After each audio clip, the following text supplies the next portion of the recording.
Hi everyone. So I just saw this video on Facebook. It's a viral video. I'm posting a link here under the description, under the video here that I'm doing. I ask that you watch that video first because I'm going to be basically discussing that video. So in order to understand what I'm saying, you should probably watch that video first. It's really short, like 3 minutes or so.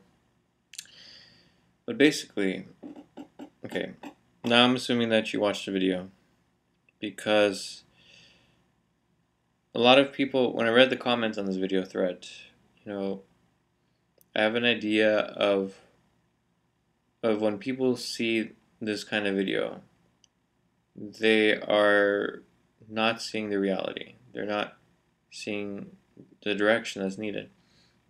When I saw this video, I immediately saw what I would do if I was right there. The children need assistance and support to understand several points, which is leading to their let's say conflict, their disagreement. They're not understanding each other. But before I can even discuss that, I mean, I can already anticipate and expect that humanity, people, they do not see even that. They would not even want to call this as a point of conflict, of not understanding, of any sort of argument. People just want to see this as something as adorable, as cute, as innocent. So that's what I should talk about first, is that very basic point. The basic point here is that they are people. That these are people talking to each other. And, just imagine, like, if they weren't talking that certain little kid's voice, if they had a grown-up voice and they were saying the same thing, like imagine me right now saying, like, no, it's raining. No, it's sprinkling. No, it's raining. I mean, that is basically what happens when we have arguments. So many of us. How many of us have ever had an argument with someone, whether it's about politics, or about religion, about the world, or something personal, or about this or that, or what's true, what's false, what's right, what's wrong, where we simply said our side is right and your side's wrong. You could take religion, for example. You could say that, pretend I'm Muslim. I'm saying that, okay, Islam's the right way and Christianity's wrong. Or if I'm Christian, Christian's the right way and Islam is wrong. Or Judaism, and Judaism is right and Islam is wrong and Christianity is wrong. Or whatever, how you want to ever put it. Because there's always like right and wrong. What side are you on? What team are you on? And so basically what the kids are representing, showing, is a point of conflict, of not agreeing. And in any such moment, there needs to be resolution. There needs to be understanding.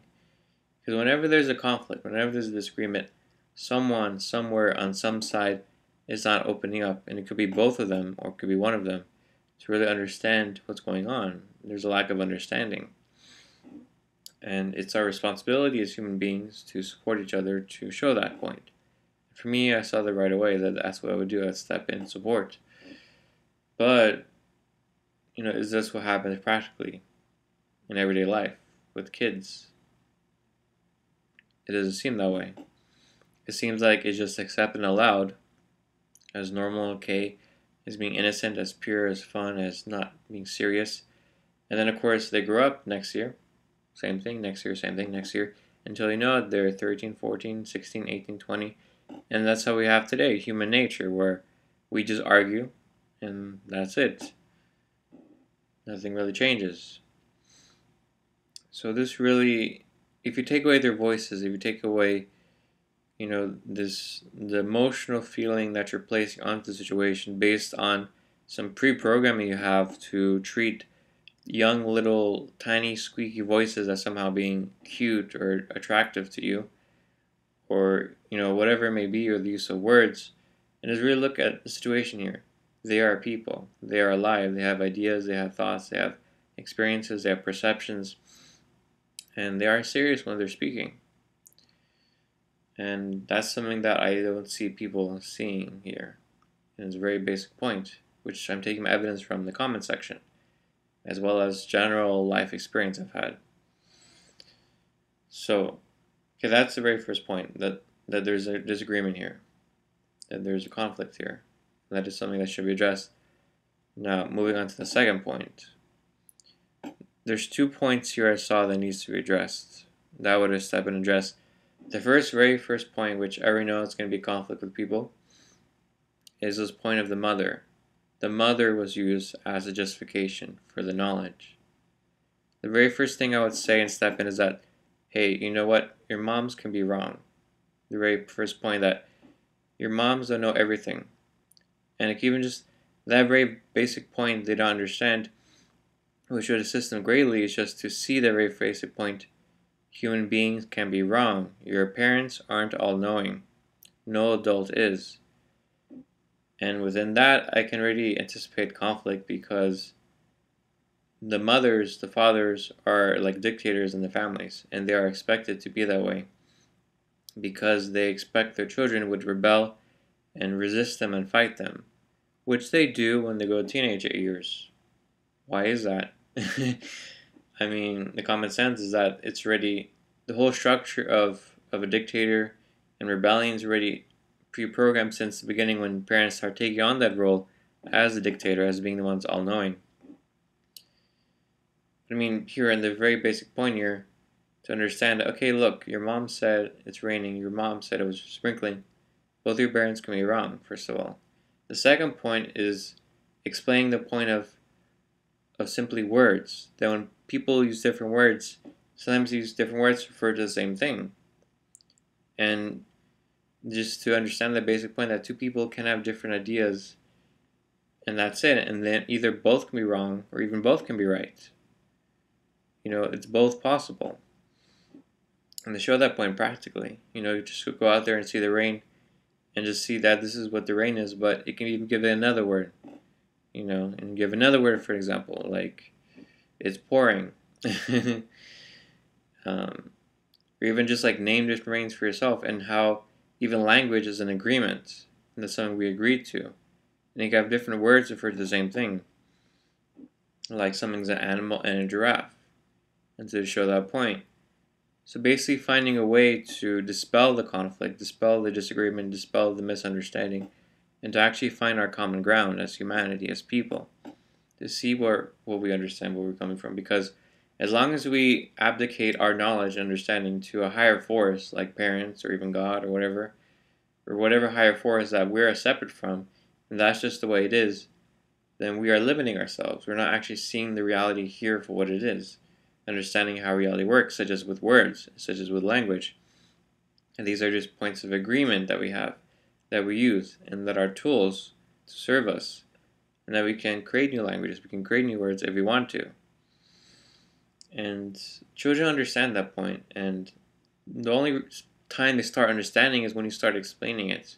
And people assume that children don't understand, and it's about actually giving them a chance to understand. It's actually giving them a chance to learn. How else are they going to learn? They're just going to magically one day learn that? No, it's like through life experience or someone showing them and explaining to them.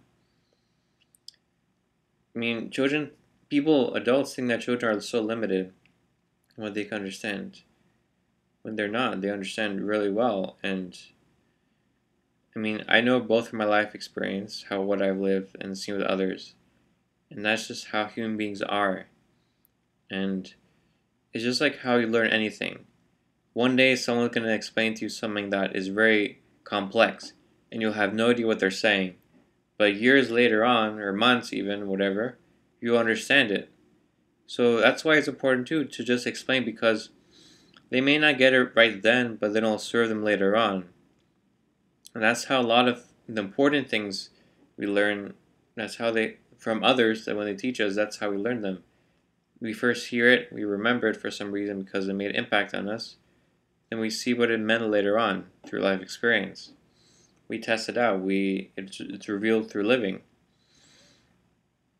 So, for me, I consider first and foremost children as people, equal as anyone else. They obviously have less life experience, but we all have less life experience in some way or another. We are not all knowing.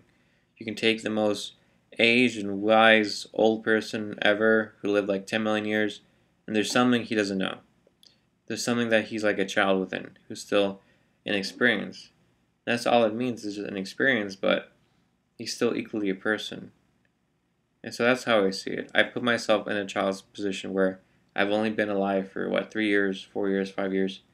But I know what I'm aware of, and I know I'm experiencing things, I'm learning things, and I know what I'm capable of doing. And so that requires respect, consideration, and equality.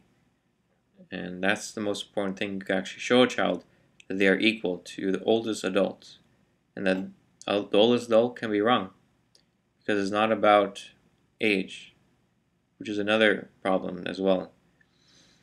It's like almost a stereotype, or almost like a racism in a way, where you judge young people as inexperienced. It's always better to be older or something like that.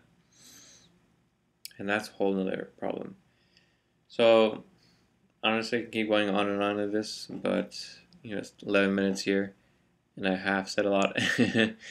So yeah, those are things I would do, and it'd be very practical and straightforward with the children, and just be straight, explaining it. And that's it. It's very simple. And yeah, treat them how I would like to be treated. So thank you very much. Bye.